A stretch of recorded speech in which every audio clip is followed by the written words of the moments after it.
Niyanig ng magkasunod na lindol ang mga pantalan ng Philippine Ports Authority sa Visayas at Mindanao. Sa balitang pantalan ni Paul Calayag, dahil sa lakas ng lindol, kinailangan pang magsagawa ng emergency evacuation sa ilang mga opisina ng PPA. Isang magnitude 5.8 na lindol ang yumanig sa Southern Leyte, umaga nitong Huwebes, January 23. Ayon sa Philippine Institute of Volcanology and Seismology o PVOX, sa silangan ng San Francisco, Southern Leyte ang naitalang epicenter ng pagyanig. Malapit ito sa Terminal Management Office ng Liloan at mga subport nito.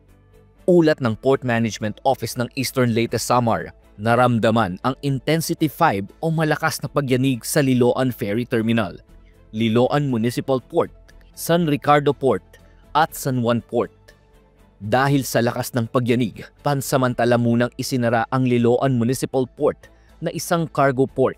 Samantalang tuloy naman ang operasyon sa iba pang mga pantalan sa lugar, partikular na sa Liloan Ferry Terminal na itinuturing bilang isang major port sa Mindanao.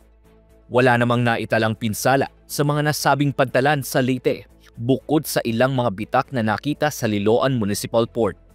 Nakitaan din ng bitak ang ilang mga gusali sa Maasin Port at Padre Burgos Port.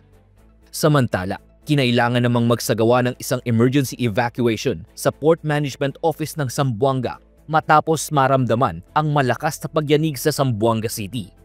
Ganito rin ang ginawa ng mga empleyado ng PPA sa PMO Misamis Occidental o SAMIS nang ma-detect ng kanilang early warning device ang pagyanig. Bandang tanghali din kasi noong Huwebes, isang magnitude 5.4 na lindol ang yumanig sa Zamboanga del Norte at mga karatig nitong probinsya. Wala namang nasaktan sa mga pantalan ng PPA bunsod ng magkasunod na lindol sa Visayas at Northwestern Mindanao. Agad ding nagsagawa ng inspeksyon ang mga kawani ng ahensya sa mga apektadong pantalan at nananatiling handa para sa mga nakaambang aftershock. Matatandaang bahagi ang mga kawani ng PPA sa nationwide simultaneous earthquake drill na pinangunahan ng Office of Civil Defense bilang paghahanda sa mga posibleng sakunang dulot ng lindol.